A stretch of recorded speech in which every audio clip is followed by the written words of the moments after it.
Bonjour à toi et bienvenue dans le podcast Les Sentiers du Possible. Je suis Alexandra Ridou, coach certifiée et fondatrice de Randose pour t'accompagner à cheminer vers une vie pleine de sens et d'impact. Chaque lundi, je te partage mes réflexions et outils pour t'aider à atteindre les sommets de ton épanouissement. Et les mercredis, je te laisse découvrir une interview inspirante d'invités qui vivent la vie qui leur correspond vraiment. Ah, et j'ai oublié, je t'invite à écouter chaque épisode en marchant.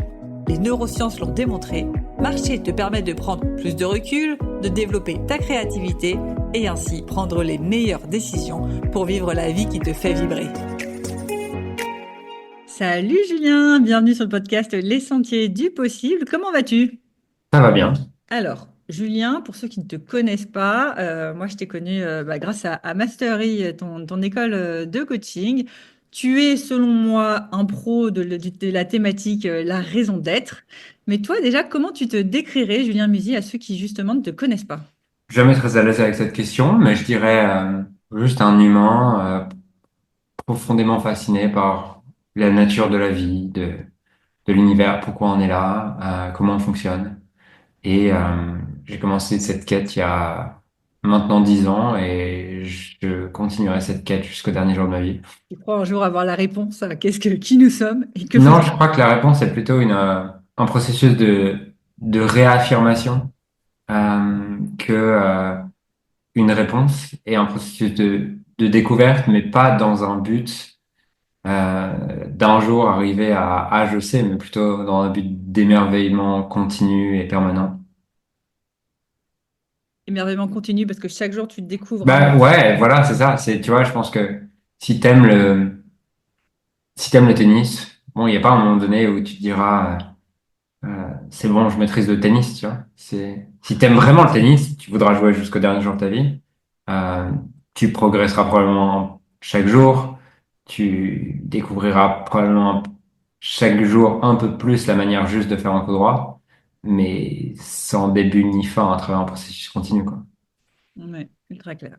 Et du coup, aujourd'hui, sur une échelle de 1 à 10, tu dirais à quel point tu es proche de ta raison d'être ou justement de ce cheminement? Euh, Bah, je pense que c'est une question de day to day. Tu vois, aujourd'hui, j'ai passé une journée très inspirante. Je suis très content. Je suis levé depuis 5 heures. Je, je me sens bien à ma place. Mais mardi dernier, je t'aurais dit autre chose, tu vois. Et peut-être que demain, je te dirai autre chose. Euh, donc, ouais, j'ai pas l'impression qu'il y ait... Enfin, répondre à cette question est trop contextuel du jour et de ma journée pour te répondre. Mais je te dirais globalement, si je prends une note globale, je dirais probablement quelque chose de l'ordre de 7. Ok. Et du coup, ça me fait rebondir. Tu crois que l'objectif de trouver sa raison d'être, c'est justement d'atteindre une certaine continuité dans ses états d'esprit? Ou... Non, non, je crois pas à ça. Euh, je crois pas à ça, mais je crois au fait, par contre, de trouver un sens dans tout ce que tu peux vivre. Ouais, c'est que je crois par exemple que, et d'ailleurs, enfin, toi qui es maman, tu sais ce que c'est que ça fait probablement du sens pour toi d'élever tes enfants, et pour autant, tes enfants te mettent probablement dans tous tes états, tu vois. Mais il y a toujours une petite voix, tu vois, il y a une différence entre euh, l'agacement avec l'amour de tes enfants et l'agacement pour quelque chose, t'as l'impression que ça n'a pas de sens, tu vois. C'est pas la même chose d'être vraiment en colère parce que tes enfants ont fait une connerie ou d'être vraiment en colère parce que ta box ne marche plus et t'as plus internet, tu vois. Euh, c'est tous les deux de la colère, mais c'est pas la même expérience. Tu vois le truc? Ouais, les enfants, tu les aimes quand même, la boxe, le mec Oui, qui orange, t'as envie de défoncer. exactement, c'est ça. Et c'est la notion du sens, quoi. C'est que euh, ça a du sens d'avoir de la colère parce que c'est tes enfants. Et je crois que c'est pareil avec ce qui nous inspire le plus. C'est que ça a du sens de pas y arriver parce que c'est la voie pour progresser. Mais c'est différent de, euh, de vouloir les choses parce que, enfin, je pense que tu m'as compris. C'est différent si ça a du sens ou non. C'est juste la question. Et Est-ce du que coup, ça a du sens? si on reprend l'exemple concret de mardi dernier, où Ouais. n'étais pas au top, c'est ce que j'ai compris. Tu avais Ouais. du, Enfin, j'ai t'avais, pris mardi dernier au hasard, je sais même pas si c'est mardi dernier, mais t'avais du sens de pas être au top, c'est ça? non, justement non. C'est pour ça que je te dirais mardi 2 parce que je vois pas le sens de ce que je suis en train de vivre. Ok, ultra clair. Et tu le vois a posteriori, comment ça marche? Qu'est-ce qui fait que justement, en l'espace d'une semaine, tu as réussi à switcher? Bah parce que j'aime l'idée que, enfin, pour moi, je vois chaque journée ou demi-journée de mal-être comme une véritable opportunité de me poser la question de, tiens, qu'est-ce qui va pas, entre guillemets? Quand je dis qu'est-ce qui va pas, c'est qu'est-ce que tu t'imposes dans ta journée qui te remplit pas à ce point-là ou qui te vide à ce point-là. Euh, et ça m'aide à me réaligner. Ok, donc finalement, chaque journée qui va pas te permet d'aller mieux le lendemain. Ah, grâce à l'analyse.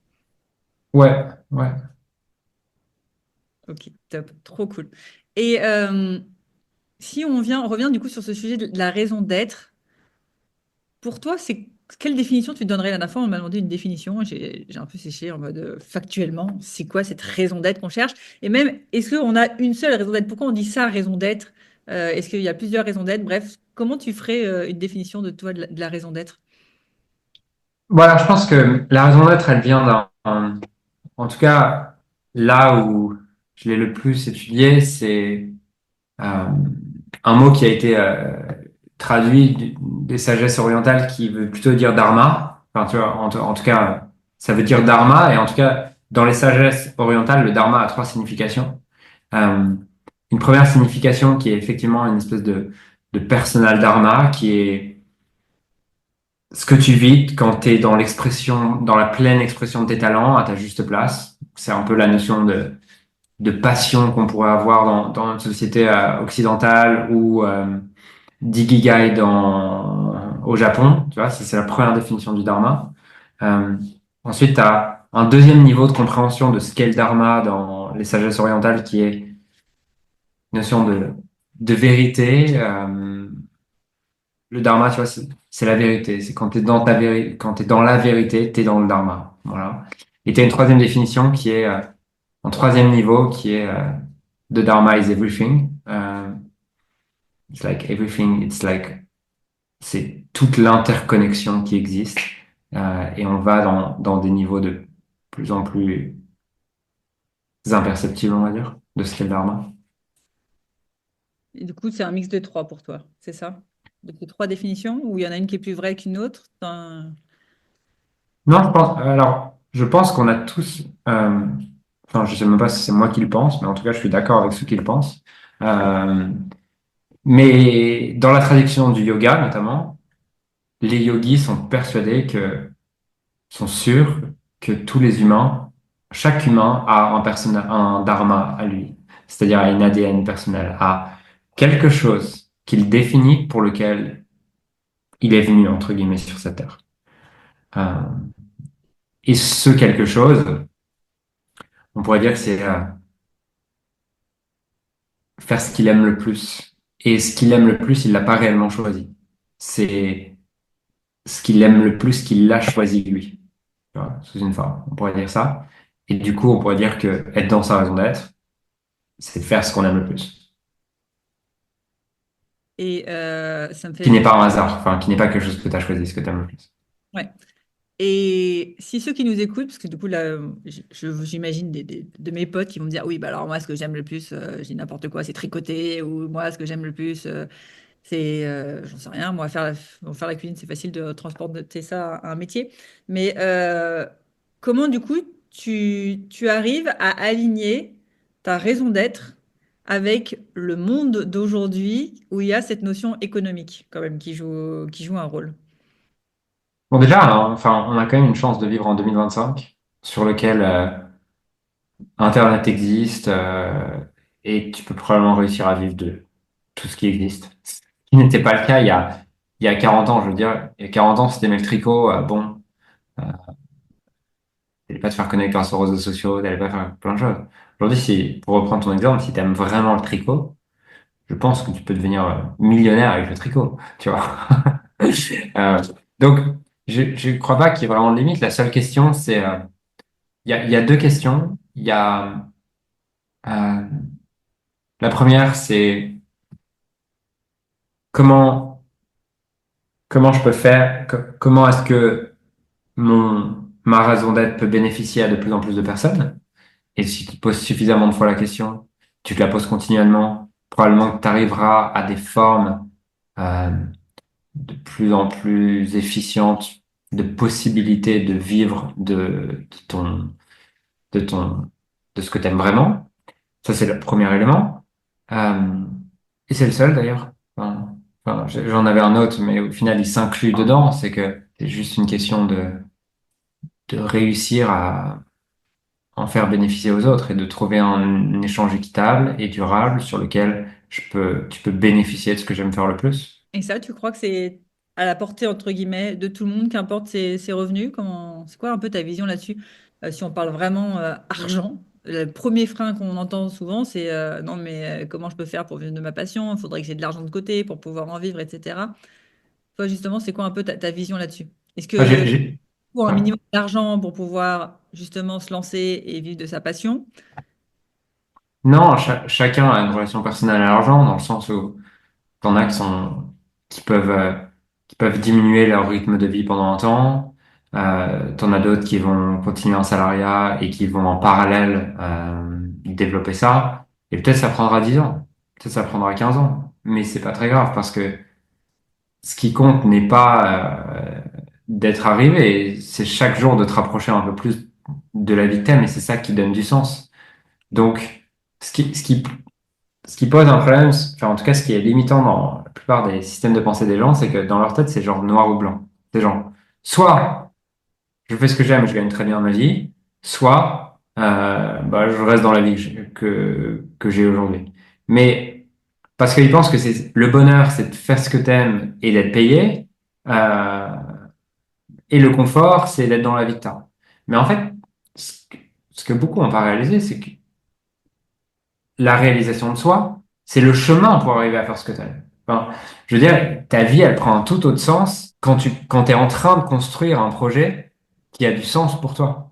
C'est pas quand tu l'as construit. Enfin, je sais pas toi en tant qu'entrepreneur, mais moi, ma vie, elle a pris un autre sens, non pas le jour où j'ai réussi à gagner 10 000 € par mois ou 100 000 € par mois ou je ne sais quel objectif, mais quand j'ai commencé à me lever le matin pour une raison que j'avais choisie, avec une vision que j'avais choisie,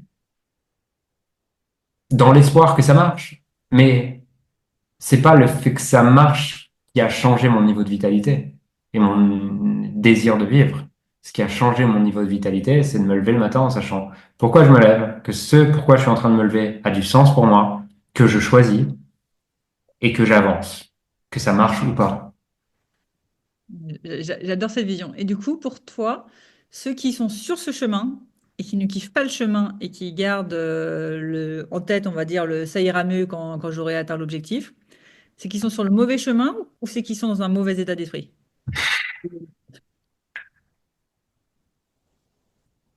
Un peu des deux. Euh, probablement un peu des deux dans le sens où, ouais, probablement un peu des deux.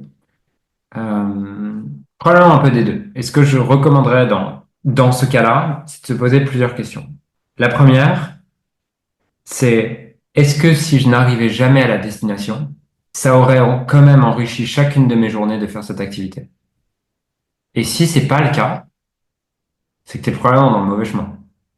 Parce que tu savais que tu es en train de le faire pour la destination et que le chemin ne fait pas vraiment sens et au final, il n'y a que ça.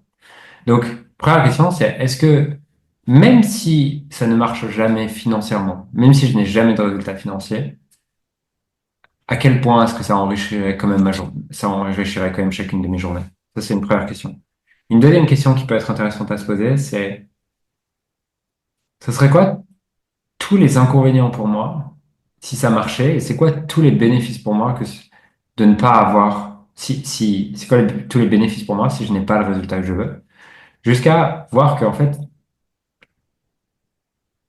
si quel que soit le chemin, tu peux être rempli. Et il y a un paradoxe, c'est que si quel que soit le chemin, tu peux être rempli, la probabilité que tu réussisses, elle est beaucoup plus grande. Parce que d'un coup, ton esprit est pas dissipé et distrait par tout l'enjeu et l'anxiété que ça crée, et tu peux être pleinement dédié dans ton action. Et est-ce qu'il n'y a pas un travers ou justement un juste milieu à trouver entre, alors je te parle, là c'est à titre très personnel. Une fois que tu as équilibré du coup ta perception du futur, donc finalement que je réussisse ou que je foire, c'est OK. Comment tu fais pour justement trouver le juste équilibre entre j'avance encore vers cette raison d'être, où je me dis ouais mais en fait c'est cool là où t'es, est-ce que je profite de là où je suis? Tu vois, tu vois de quoi je parle, de ce juste milieu ou pas? Oui et non. Je vois, mais je suis qu'à moitié d'accord. Dans le sens où je ne peux pas avancer vers ma raison d'être parce que ma raison d'être, elle est maintenant. C'est-à-dire que ma raison d'être n'est pas une destination. Donc, je ne peux pas avancer vers ma raison d'être. Je peux juste être en train de réaliser ma raison d'être maintenant. Ensuite, euh, il y a un deuxième truc que je me dis, c'est que, en fait, si c'est ta raison d'être, alors marcher ce chemin est ce que tu aimes le plus faire. Ouais. Donc, pourquoi tu voudrais t'arrêter de profiter? Pourquoi tu voudrais t'arrêter pour profiter? Si tu t'arrêtes pour profiter, ça veut dire qu'en fait, le chemin n'est pas ce que tu aimes le plus faire. Alors, en fait, c'est pas arrêter pour profiter, mais c'est arrêter de se focaliser sur le résultat. Mais c'est Donc, c'est peut-être ce ça. que je te dis depuis tout à l'heure. Ouais. En fait, ouais, c'est ça où j'ai du mal. En fait, j'ai grandi toute ma vie focalisée sur avancer avec le résultat, et j'ai l'impression du coup que si j'avance plus focalisée sur le résultat, ça revient de ne plus avancer. Ce qui est faux. J'en ai conscience là en parlant, mais j'ai quand même une petite voix qui se dit, c'est pas possible d'avancer si tu n'es pas focalisé sur le résultat. Et ce n'est pas possible dans 999 chemins sur 1000, mais il y a un seul chemin où tu peux avancer sans le résultat. C'est le chemin de ta raison d'être. Celui où tu n'as pas besoin de récompense et de punition pour le faire, celui qui est pleinement intrinsèque. Et celui... Mais effectivement, euh, autant focaliser sur les résultats, je peux me raconter des histoires sur tous les résultats et me créer un fantasme et je peux avancer dans plein de directions connectées aux résultats, mais qui vont créer de la tension, du stress, de l'anxiété.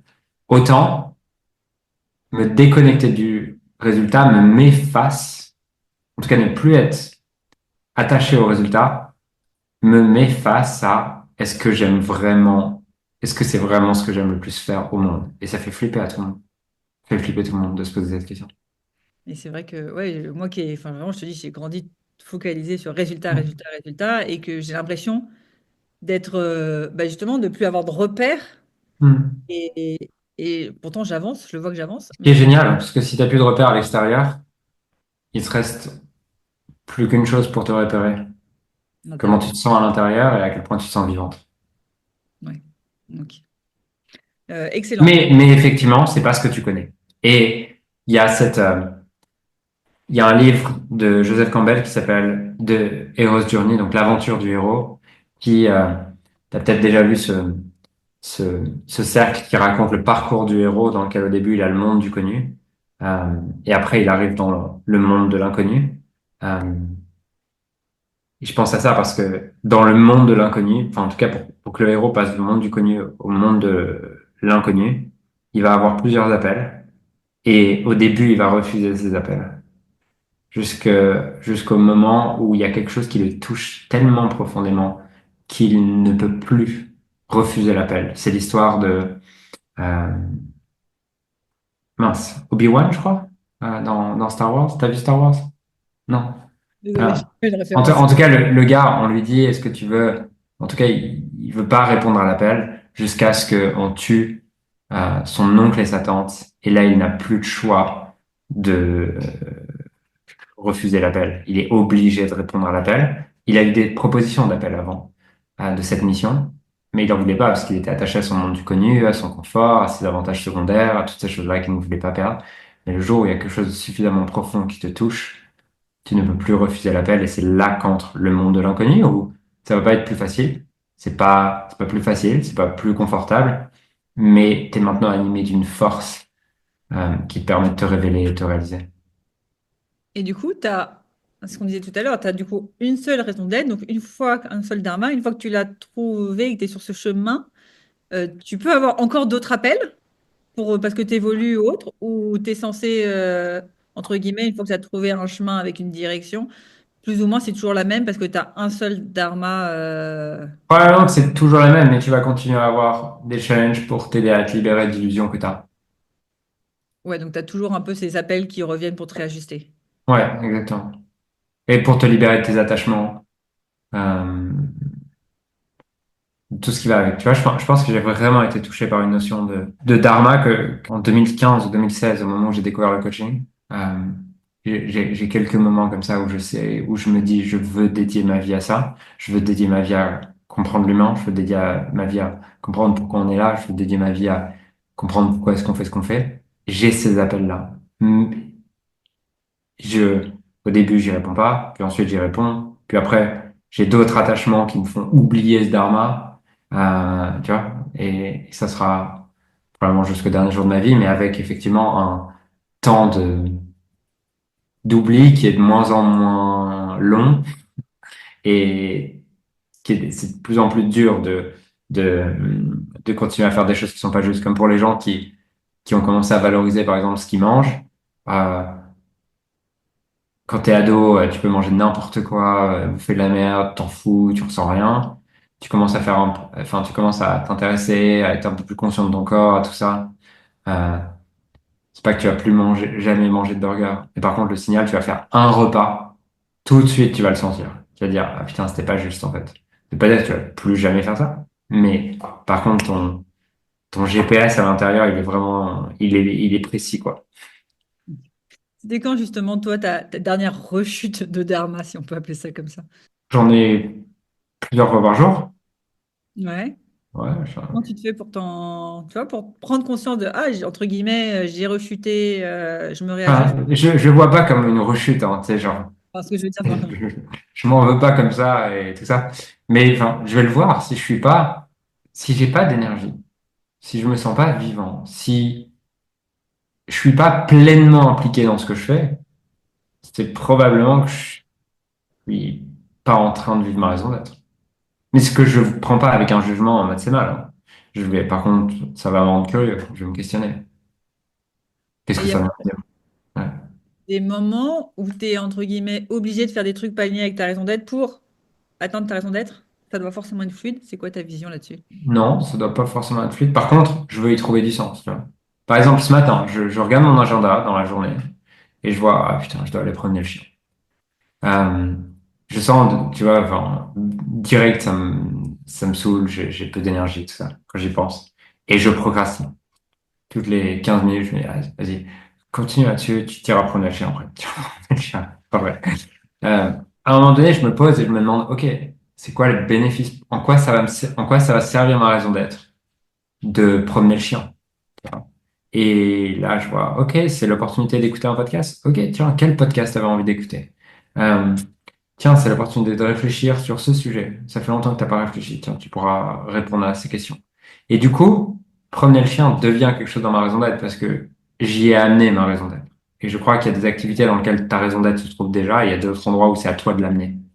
Euh, et c'est ce que je fais à cet endroit. J'amène ma raison d'être et d'un coup, l'action prend du sens. Et finalement, j'ai eu un putain d'insight que j'ai réutilisé dans une interview juste avant. Et je vois à quel point tout faisait partie du plan. Tu vois, je le vois plus comme promener le chien, c'est un obstacle. Je le fais évoluer d'une manière où ça a du sens pour moi. C'était quoi cet insight du coup? J'ai eu un insight sur, je sais pas comment il est venu, mais je repensais à, je repensais à quand je jouais au tennis à haut niveau et que j'avais 14 ans. Et en fait, je repensais à différents joueurs. Et en fait, ce que je pouvais voir, c'est que chaque joueur avait vraiment ses qualités intrinsèques, comme des talents qu'il n'avait pas vraiment choisi, avec lesquels il était né, entre guillemets. Je peux voir un des joueurs avec qui je m'entraînais qui avait une élégance, une fluidité, un relâchement, euh, un esthétisme dans son jeu qui était parfait. Tu le voyais jouer, tu disais, putain, ça c'est un ça c'est comme ça qu'on devrait apprendre le tennis dans les écoles de tennis. T'en avais un autre, il était bagarreur, il lâchait rien, il était fort physiquement, il pouvait tenir longtemps et tu sentais qu'il lâcherait jamais un point. Moi, ce qu'on me disait souvent, c'était que euh, j'avais un œil, je voyais le jeu avant les autres. Et c'est marrant parce que c'est un peu ce que j'ai emmené avec moi dans le coaching. Et j'avais cette pensée que peut-être même que euh, notre talent, il a toujours été là et notre seul rôle, c'est de trouver des endroits de plus en plus efficients pour nous et pour les autres, d'exprimer notre talent et que mon œil, mon regard, il était sûrement utile dans le tennis, mais il est peut-être encore plus dans le coaching. Et c'est peut-être pour ça que cette place a encore plus de sens pour moi. Et donc, je réfléchissais à ça et je me disais, ce qui est marrant, c'est que beaucoup de joueurs vont voir un joueur qui est pleinement dans ses qualités. Donc, par exemple, vont voir celui qui est extrêmement élégant, technique, et vont se dire, ah putain, j'aimerais trop jouer comme lui. Et au moment où tu te dis, j'aimerais trop jouer comme lui, tu passes à côté de ton talent, de ton unicité, et tu vas essayer de reproduire son niveau d'élégance. Peut-être que sur un coup droit, tu y arriveras. Et du coup, tu vas te dire, ouais, putain, je suis trop fier de moi. Mais en fait, ce que tu vois pas, c'est qu'au moment où tu arrives à faire le coup droit comme lui, probablement que tu n'as jamais découvert quel était ton propre talent à toi. Et c'est pour ça que tu vas essayer entre fierté et honte en mode, j'arrive à faire le coup droit comme lui ou j'arrive pas à faire le coup droit comme lui. Et que notre seul rôle est probablement de découvrir notre talent et d'amplifier ce talent jusqu'au dernier jour de notre vie. Et que on a tous un style, et je pensais du coup à ce joueur dans l'esthétisme, c'est que à partir du moment où il veut devenir le numéro un et qu'il joue un jeu hiérarchique, un jeu de compétition, ce qu'il va faire, c'est qu'il va regarder qui est le numéro un actuellement et il va essayer de jouer comme lui et de lui ressembler. Euh, et au passage, il va se couper de son talent unique qui est son esthétique, par exemple. Et il arrivera jamais à être numéro un parce que le numéro un est juste celui qui a été au bout de son talent. Et de deux, en plus, il va y avoir quelque chose qui sera pas juste au fond de lui. Il va pas prendre le plaisir qu'il est censé prendre à jouer au tennis. Et je pensais à ça, je me disais, putain, c'est tellement une belle métaphore pour notre vie, pour chacun d'entre nous. Et de le voir avec le tennis, je sais pas du coup à quel point c'est clair pour toi qui ne joue pas au tennis ou je sais pas à quel point tu joues au tennis. Mais en tout cas, pour moi qui connais le tennis, c'est vraiment en tout cas une analogie qui explique tellement les choses que ça demande, de reconnaître son talent, ce qui est pas évident, tu vois. Ce qui est pas évident, surtout quand tu commences à un endroit. Parce que, imaginons, l'autre, il a un talent pour l'esthétisme. Et il fait du tennis depuis 10 ans. Et moi, je commence. Je vais avoir tendance, ça va être dur de reconnaître mon talent parce que je maîtrise pas encore, j'ai pas beaucoup de pratique. Et donc, je vais forcément essayer de lui ressembler. Euh, Donc ça demande, de reconnaître son talent, et deux, ça demande d'y dédier toute notre énergie sans attendre du résultat. Parce qu'à partir du moment où j'ai l'attente de vouloir devenir le numéro un, inconsciemment, je vais essayer de copier le numéro un. Et en copiant le numéro un, je me perds. Et je perds ce que j'étais. Et je ne développerai jamais ce que j'étais censé développer, ce que j'étais destiné à développer. Et ton talent, du coup, on est d'accord, pour toi, il est inné. Ça veut dire que Ah, attends, enfin, j'ai dit. Enfin, c'était dans ma réflexion ce matin, j'en suis arrivé au fait que peut-être. Hein. Enfin, c'est c'est tout frais comme réflexion. Ça, je sais pas. Parce que tu vois, alors, tu as les enfants de ta femme, et moi j'ai mes enfants, et par moments, je me dis, est-ce que déjà maintenant, tu vois, je peux un peu réussir à deviner chez mes enfants leur talent? Alors, ils Ok. ont 2 ans Alors, et... non, en fait, je vais te répondre. Je pense qu'effectivement, il y a des graines présentes chez chacun d'entre nous et que ce qui va déterminer si ça devient vraiment un talent, c'est à quel point elles sont arrosées. Mais que par contre, il y a des graines uniques. Donc, j'ai pas les mêmes graines que toi et tes enfants ont pas les mêmes graines. Enfin, c'est évident, tu vois. Enfin, moi, je peux le voir aussi avec les deux enfants. Ils ont pas du tout les mêmes graines. Et je pense que le rôle d'un parent est sûrement d'arriver à voir quelles sont les graines qui sont chez ses enfants et de les arroser tous les jours. Ouais, c'est ça, ma réflexion du moment, c'était, est-ce que du coup, dès, tu vois, là, ils ont 2 ans et 4 ans, je peux deviner justement ces fameuses graines et me dire, bah tiens, je vais les arroser, je vais les exploiter, ou est-ce que je me dis, finalement, c'est trop tôt et le talent, il viendra plus tard et on le découvrira plus tard ou autre. Enfin, c'est toutes ces Ok, réflexions de alors en fait, je pense talent qu'effectivement, qui arrivent. ok, je pense qu'il faut être précis du coup sur les mots, tu as raison. C'est que le talent est effectivement la combinaison d'une graine qui est unique, mais qui a été arrosée abondamment avec effort, travail, encouragement, contexte, circonstances, c'est sûr. Mais par contre, tu peux pas arroser une graine qui n'existe pas chez quelqu'un. Voilà. Et du coup, c'est comme ça que, on est d'accord, je sais rien, je prends l'exemple du joueur de tennis. Celui qui avait le super esthétique, euh, si ça se trouve, ses parents avaient de gros espoirs sur eux parce qu'ils ont raté une carrière de tennis. Ils Hmm. forcent à jouer au tennis. Est-ce que à un moment donné, ça veut dire, du coup, il a beau être talentueux, qu'il est talentueux par l'effort, mais qu'en vrai, il est peut-être malheureux et que c'est un autre talent qu'il a inné, qui n'a pas été assez arrosé, sur lequel il y a sa raison d'être? Ou est-ce qu'à un moment donné, on a tellement conditionné quelqu'un que ce talent peut vraiment devenir un talent? Je sais pas si tu vois ce que je veux dire. Est-ce que quand tu dis ce talent C'est peut le devenir un talent conditionnement. par le conditionnement? Ouais. Euh, non, je pense qu'il y a forcément une graine. Oui, je suis certain qu'il y a forcément une graine.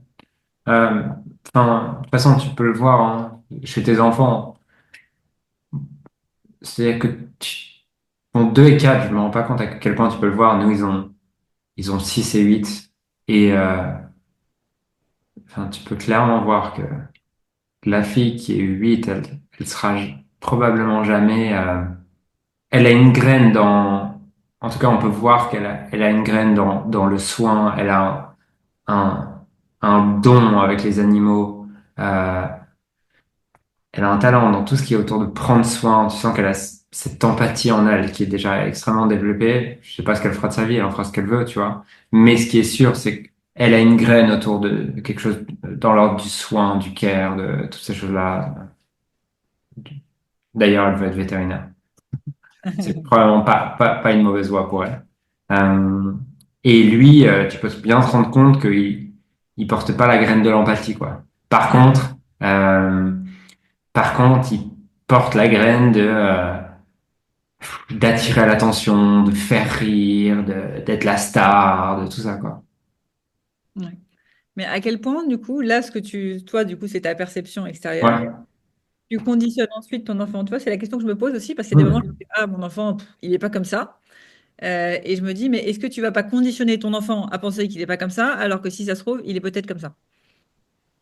Oui, bien sûr. Enfin, c'est sûr. Euh, Et ça marche pour nous aussi. Tu vois, nous, on a été conditionnés. Il y a des moments où moi, je me dis, ah, moi, par exemple, je suis bordélique, j'en ai rien à faire.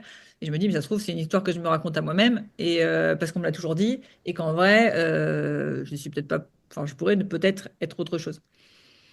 ouais, bah, de toute façon, moi, il y a une des citations, il y a de mes citations préférées, c'est la citation d'Henry Miller qui dit, Le monde n'a pas besoin qu'on y mette de l'ordre. Le monde est ordre incarné. C'est à nous d'entrer en harmonie avec cet ordre, de savoir ce qu'est l'ordre du monde par rapport aux ordres fantaisistes que nous cherchons à lui imposer et à nous imposer les uns les autres. Et pourquoi je donne cette citation maintenant? Parce que je pense que, de toute façon, quoi que tu fasses, euh, ça fait probablement partie d'un ordre que tu ne maîtrises même pas et dont tu n'as même pas conscience sur pourquoi tu fais les choses. Effectivement, peut-être que par ton regard, ce que tu penses, tu fais que t'as une fille? Ouais. Ok, tu fais que ta fille, euh, t'essaies de lui induire parce que tu vois qu'elle a le talent, par exemple, de l'empathie et t'essaies de lui induire qu'elle serait mieux là-dedans ou que dans un truc de star, d'être sur le devant de la scène, par exemple, tu vois. Et puis en fait, peut-être que de faire ça va faire qu'à 12 ans, elle va dire, bah, de toute façon, maman, elle a jamais cru en moi que je pouvais être quelqu'un qui allait être sur le devant de la scène, je vais lui prouver. Et ça va être le drive qui va en faire une star de cinéma, tu vois. Non, je vois bien l'exemple. Et ça me fait me rebondir sur, j'imagine, je sais pas si ma mère écoutera l'épisode, coucou maman si t'écoutes. Euh, Elle écouterait l'épisode, elle me dirait, non mais Alexandra, tu te poses beaucoup trop de questions, vous êtes une génération qui se pose beaucoup de questions autour de la raison d'être, du sens. Est-ce que ça vous rend vraiment plus heureux? Euh, apparemment, c'est vrai que je pense un peu comme ma mère. Je me dis, mais les imbéciles, enfin, aux imbéciles heureux, les imbéciles sont tellement plus heureux à pas se poser de questions. Toi, tu es depuis le début là, de ces 10 dernières années, quand tu es dans cette démarche de quête, de raison d'être, de mieux comprendre l'humain, etc., l'intention est du coup, à un moment donné, de penser d'avoir une vie plus alignée et donc plus heureuse, ou tu arrives à te détacher de ça parce que finalement, à vouloir se poser trop de questions, finalement, est-ce qu'on est vraiment plus heureux? Tu vois, est-ce que ça rend forcément, juste si on ne parle pas du coup, pas raison d'être, mais de bonheur, d'état d'esprit heureux, est-ce que le fait de se poser toutes ces questions et d'avancer vers plus d'alignement nous rend forcément plus heureux? Euh, oui et non. Déjà, ta mère a raison, parce que dans son contexte, enfin, je veux dire, on a aussi la chance d'avoir Internet, d'avoir tout accès, d'avoir la facilité et tout ça. Et bien sûr que mon grand-père se posait pas toutes ces questions, mais il avait pas ce luxe, entre guillemets. Et si on prend l'étymologie du mot question, question, ça vient de quest, ion. Enfin, c'est la quête de l'ion manquant. Et l'ion, c'est la charge. C'est ce qui me manque. C'est le vide. Donc, tu ne choisis pas les questions que tu te poses. De un. Tu peux essayer d'arrêter de te les poser. Essaie de te dire, OK, j'arrête de me les poser. Demain, je me pose plus ces questions. Tu vas voir. Ton cerveau va revenir sur ça parce que c'est le vide le plus important. Euh, c'est ton vide le plus important. En tout cas, c'est le mien et ça a l'air aussi d'être un des tiens. Donc, c'est mon vide le plus important. Et est-ce que ça me rend plus heureux? Euh, oui et non. Oui et non. Non, dans le sens, bah, effectivement, heureux sont les simples d'esprit. Je suis d'accord avec cette idée, sauf que elle a été mal comprise, cette phrase. C'est-à-dire que si tu la simplifies, tu crois heureux sont les simples d'esprit du type un peu débile. Mais ce que cette phrase veut réellement dire, c'est simple dans le sens sans névrose, charge, euh, simple dans le sens univers, un seul et unique objectif. C'est aussi ce que veut dire heureux sont les simples d'esprit. Malheureux sont ceux qui ont des désirs contradictoires. Donc, elle veut pas dire exactement ça. Euh, et que pour être simple d'esprit, donc pour avoir toutes tes pensées unies vers un seul objectif, il faut trouver cette raison d'être. Donc, c'est le paradoxe. Euh, et donc, est-ce que je suis le plus heureux? Non, parce que je me pose des questions. Mais c'est pas non plus, en tout cas, j'en souffre pas. Et oui, dans le sens où cette question est la plus importante pour moi. Donc, en organisant ma vie autour de la question la plus importante pour moi, bien sûr que je suis plus heureux. En tout cas, ma vie a plus de sens. Ouais. Ouais, non, ça fait sens. Non, mais je te dis ça parce que en plus, du coup, la dernière fois, elle m'a eu, ma mère, parce que j'ai commencé à me dire, oh, c'est vrai, arrête de te poser des questions. Ouais, mais ta mère a raison. C'est-à-dire que ta mère a probablement grandi dans un monde où son plus grand vide était d'atteindre un objectif d'atteindre un objectif ou d'avoir une forme de sécurité ou d'avoir tout ça. Et elle est probablement pas toute la facilité de vie que tu as ou tout le contexte que tu as. Et donc, elle avait d'autres problèmes que celui-là. Et celui-là paraît futile. Et de toute façon, tous les problèmes qui sont en dessous ou au-dessus du tien, qui ne sont pas le tien, te paraissent des problèmes futiles. Ouais, non, c'est vrai. C'est vrai. Je vois le temps qui passe, Julien. Si tu devais donner des conseils à ceux qui justement sont dans cette quête de raison d'être par rapport à là tout ce que tu as emmagasiné toi ces 10 dernières années, ce serait quoi? Alors peut-être pas le meilleur conseil, c'est dur d'en choisir un, mais peut-être les deux, trois meilleurs conseils que tu aurais à donner. Ben, je dirais que c'est un, euh, observer dans ta vie où et quand est-ce que tu te sens le plus vivant. Enfin, le plus vraiment à ta place. Pas forcément vivant, parce que, enfin, si vivant, en tout cas pleinement présent, pleinement engagé. Tu penses à rien d'autre quand tu es en train de le faire. Ça, c'est un premier indicateur pour découvrir ce que tu aimes profondément faire. Euh, si tu me dis que t'as pas de ça, explore. Pas explorer, va faire des choses. Ou, ouais, non, continue à observer. Observe plus. Observe objectivement. Observe objectivement. Peut-être que toi, parce que, en fait, ce que j'ai pu observer, c'est que les gens, beaucoup de gens, s'ils ne voient pas comment ils peuvent en vivre, ou comment ils peuvent avoir du succès avec, ou comment ils peuvent avoir de l'argent avec, ils préfèrent se raconter que ça n'existe pas. Et du coup, ils pensent ne pas avoir trouvé, alors que c'est pas qu'ils n'ont pas trouvé ce qu'ils aimaient le plus, c'est qu'ils n'ont pas trouvé comment est-ce que ils pouvaient gagner de l'argent avec ce qu'ils aimaient le plus. Mais c'est deux questions qui doivent être répondues séparément, sinon tu commences à créer du bruit et créer du flou. La première question, c'est qu'est-ce que j'aime profondément faire? Pas qu'est-ce qui me rend heureux, mais qu'est-ce que j'aime profondément faire dans le sens là où je me sens pleinement engagé. Je ne pense à rien d'autre. Je suis là, ici, maintenant, en train de faire cette activité. Quelqu'un qui dirait la méditation, parce que justement, ça me vide l'esprit, je pense à rien. Tu lui dirais d'aller creuser là-dedans ou tu penses qu'il dit la méditation parce qu'il compense sa vie pourrie, entre guillemets, et il se coupe l'esprit justement de sa vie. Du coup, il faudrait qu'il trouve quand même autre chose euh, qui, qui le fait vibrer. Ou non, la méditation, même si c'est pour couper ta vie, ça vaut comme un. Non, je pense que ça vaut. Même si effectivement, à un niveau, ça peut être ça. Tu peux pas avoir toutes les réponses sans faire le chemin. Et pars de ce que tu sais et laisse ce que tu sais s'expandre. Donc, si c'est la méditation, bah très bien. Fais de la méditation. Et comment tu peux gagner de l'argent avec la méditation? Comment tu peux servir les autres avec la méditation? Quel problème tu peux résoudre pour les autres avec la méditation? Et fais ça.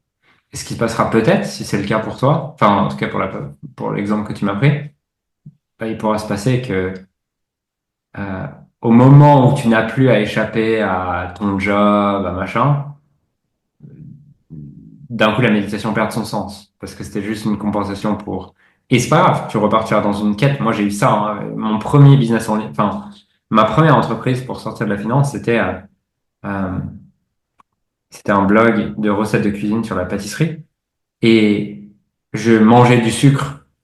Et je pensais au sucre toute la journée pour compenser le vide que j'avais de la vie qui ne me correspondait pas.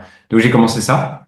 Ça m'a permis de gagner de l'argent, sauf que du coup, comme j'avais plus à aller à la banque et à voir tous ces gens que j'aimais pas, ben d'un coup, le sucre, enfin, j'avais plus envie de manger, ça n'avait plus de sens de penser au gâteau toute la journée. Et naturellement, le business n'avait plus de sens avec. Mais j'aurais, j'aurais peut-être pu le découvrir autrement, mais je crois que ça faisait aussi partie du chemin, tu vois. De toute façon, quoi que tu fasses, tu iras d'illusion en illusion vers des illusions un petit peu moins illusions qu'avant. Donc, si tu commences à te mettre la pression que ce que t'aimes doit ne pas du tout être conditionné par une forme d'illusion ou de fantasme, t'es immobile, t'es mort, tu vois. Donc, tu dois accepter aussi cette part de. C'était pas le truc ultime que je ferais jusqu'au dernier jour de ma vie, mais c'est au moins la meilleure chose que j'ai trouvé à faire maintenant. Et Pour elle être peut bien. changer. Euh, voilà, donc, ces deux questions. Qu'est-ce que j'aime profondément faire dans lequel je suis profondément immergé? Euh, et ensuite, comment? Et cette deuxième question, elle prend du temps. Elle demande probablement d'apprendre différentes compétences que t'as pas et tout ces choses, mais c'est ça qui donne du sens. Et te demander comment est-ce que tu peux réussir à répondre à des problèmes et des besoins pour les autres grâce à ce que tu aimes le plus. Un grand merci, Julien, pour cet échange ultra intéressant sur la raison Et d'être. attends, juste préciser un truc, parce que sinon ça va me frustrer. Euh, il y a aussi, parce que je viens d'apporter un biais dans ma deuxième réponse, qui est, en tout cas, j'ai pas fait la précision nécessaire pour qu'il n'y ait pas ce biais, c'est que ce besoin et ce problème n'a pas besoin d'être sous la forme entrepreneuriale. Voilà, tu peux très bien, n'a pas besoin d'être sous la forme entrepreneuriale, n'a même pas besoin de gagner d'argent, forcément. Tu vois. Je pense que euh, bon, les gens vont pas aimer ça parce qu'on est dans un monde de féminisme et que c'est un sujet un peu chaud, mais je pense que, par exemple, c'est ce que tu aimes le plus, c'est d'élever tes enfants, t'occuper des enfants, prendre soin de la famille. C'est ce que tu aimes le plus faire dans ta vie. Peut-être que ton chemin et ta raison d'être, c'est d'être mère au foyer et d'avoir un homme qui rapporte l'argent, tu vois. Euh, on pourrait prendre l'exemple inverse si ça trigger les gens qu'on le voit de cette manière. Et si t'es un homme, ça peut être ça. Mais en tout cas, ça n'a pas forcément besoin de rapporter de l'argent. Ça peut aussi être, pour plein de gens, c'est aussi, peut-être pas remplacer son salaire, mais diminuer son style de vie, parce qu'ils se rendent compte qu'en fait, une grande partie de leur style de vie est la compensation à à, à quelque chose qui les remplit pas, et du coup, ils ont besoin d'acheter, de consommer pour compenser ce vide au fond, mais que en faisant ce qu'ils aiment, ils peuvent peut-être vivre avec 3 fois moins. Mm. Ouais, non, là, je suis totalement d'accord et je suis féministe, mais pas une grande féministe. Et, et du coup, je pousse certaines personnes à dire, bah, si tu kiffes garder tes enfants, garde tes enfants, quoi. Ouais, Euh, c'est clair. alors oui, il faudrait assurer sa sécurité financière pour au cas où on divorce, etc. Mais en même temps, si les deux veulent rester comme ça, dans une situation comme ça, attendez que ça pète, quoi. C'est clair. Mais ultra, ultra clair. Et merci pour cette précision. En effet, l'entrepreneuriat n'est pas la solution ultime à tout. Et d'ailleurs, il y a une idée qui me parle, tu vois, qui dit que ce qui nous empêche de réaliser notre dharma, donc de réaliser notre raison d'être, notre profonde réalisation de soi, c'est notre désir de grandiosité qui nous empêche de découvrir notre véritable talent, qui nous fait vouloir être grandiose. Et du coup, pour être grandiose, on est prêt à prendre n'importe quel chemin autre que le nôtre, sans voir que la seule manière d'être réellement grandiose, paradoxalement, c'est de ne pas le vouloir, en faisant ce que tu aimes sans attendre de le devenir. Et si tu le fais suffisamment longtemps, tu le deviendras, paradoxalement. Mm. Avancer sur le chemin en profitant du chemin et sans focaliser sur le résultat. Yes. Super. Merci à toi, Julien. J'aime bien terminer l'épisode, enfin, c'est pas j'aime bien, ça termine toujours comme ça, par une question de coaching que je pose aux auditeurs avec une petite musique qu'ils écoutent en marchant. Est-ce que tu aurais, du coup, alors peut-être que c'est la question que tu as posée tout à l'heure, mais une question que nos auditeurs pourraient se poser pour justement avancer sur ce chemin vers plus de raison d'être? Qu'est-ce que je suis certain que je ferai encore dans 20 ans? D'ailleurs, il n'y a pas qu'une réponse, hein. Tu vois, il y a pas qu'une réponse, mais ça peut valoir le coup de lister ça. Qu'est-ce que je sais que que je suis certain? Bah, je suis certain que je continuerai probablement à voyager. Je suis certain que je continuerai à lire sur l'humain. Je suis certain que je continuerai à coacher. Voilà. Génial. Génial, génial. Et des choses d'ailleurs nouvelles. Je pense qu'on peut aussi, les personnes peuvent aussi rajouter des nouvelles choses. Il faut que ça soit par rapport à aujourd'hui. Non, il n'y a pas de notion d'aujourd'hui ou nouvelle, c'est qu'est-ce que je suis certain que je ferai. Oui, tu peux enlever le encore, ouais. Qu'est-ce que je Ouais. suis certain que je ferai dans 20 ans? Ok. Et génial. Et ben, un grand merci à toi, Julien, pour cet échange. Ceux qui veulent te retrouver, où est-ce qu'ils peuvent te retrouver? Sur Instagram, Julien 2-du-bas Musi. Euh, et puis il y a des liens sur le compte Instagram sur lequel ils pourront trouver leur bonheur, j'espère. Ok. Bah, je mettrai tous les liens en descriptif de l'épisode. Il y a aussi ton podcast que j'adore. Alors, je sais que tu as aussi la chaîne YouTube, mais moi, je suis plus podcast. Mais ton podcast que j'adore en profondeur. Et encore C'est merci vrai, à j'avais toi. oublié. Merci de me rappeler qu'il existe. D'ailleurs, de temps en temps, si je peux me permettre, tu les postes sur YouTube et tu les postes pas sur le podcast. Ce serait bien de les poster sur les deux. Ouais, c'est vrai. En Mais tout tu viens cas, de me rappeler que j'avais un podcast, donc c'est peut-être pour ça que j'ai oublié de poster. encore merci à toi, Julien, et à très vite. Merci Ciao. Alexandre.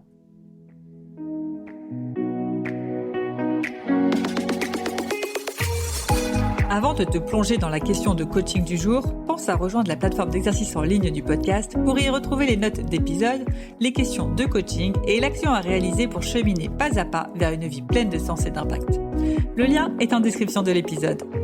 Et bien évidemment, si tu as aimé cet épisode et le concept du podcast, tu peux me le faire savoir en me laissant une belle note ou un joli commentaire sur la plateforme de ton choix. Tu peux aussi partager le podcast à une personne qui peut en avoir besoin. Et c'est parti pour tes 2 minutes de coaching et on se retrouve très vite dans le prochain épisode. Bye bye! Et c'est parti pour ta question de coaching à méditer en marchant et en musique. Et aujourd'hui, c'est Julien qui te pose cette question. Qu'est-ce que tu es certain que tu ferais encore dans 20 ans?